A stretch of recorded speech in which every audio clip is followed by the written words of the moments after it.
কোচবিহার উত্তর বিধানসভা কেন্দ্রের বিজেপি প্রার্থী সুকুমার রায়ের ভোট প্রচার। বানেশ্বর মন্দিরে পুজো দিয়ে কোচবিহার উত্তর বিধানসভা কেন্দ্রের বিজেপি বিধায়ক সুকুমার রায় প্রচার শুরু করলেন।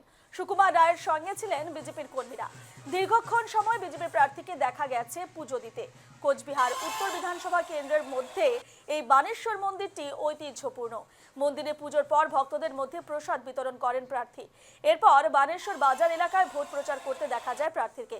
এর আগেও বিজেপি দলের উত্তর বিধানসভা কেন্দ্রের জয়ী বিধায়ক ছিলেন। ফের এই আসনে তাকে ভরসা করেছে বিজেপি।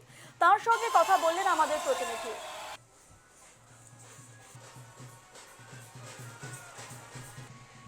কোচবিহার থেকে প্রবীর কুণ্ডুর এক প্রতিবেদন দেখুন।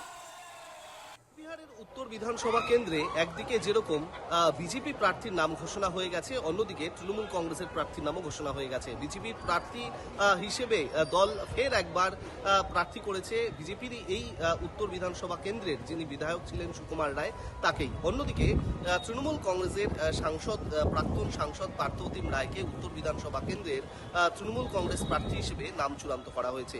মূলত এই বিধানসভায় কিন্তু বিজেপির সঙ্গে তৃণমূল কংগ্রেসের জোর টক্কর শুরু হয়ে গেছে এবং দেখা গেছে যে বিজেপির প্রার্থী তিনি বানেশ্বরের মন্দিরে পুজো দিয়েছেন, পুজো দিয়ে প্রচার শুরু করেছেন।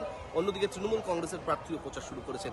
বিজেপি প্রার্থীর এই জেতা আসনে তার দাবি যে আরও একবার এই আসন তিনি জিতবেন এবং এর পেছনে অন্যতম কারণ হিসেবে তিনি বলছেন যে উত্তর বিধানসভা কেন্দ্রে যে তৃণমূলের অভ্যন্তরীণ কোন্দল, তার জেরে বিপুল ভোটে জেতার সম্ভাবনা রয়েছে বিজেপি প্রার্থীর। অন্যদিকে তৃণমূল কংগ্রেসের দাবি যে এইবার কোচবিহারের এই উত্তর আসন বিজেপির হাতছাড়া হবে এবং জোড়াফুল ফুটবে এই আসনে।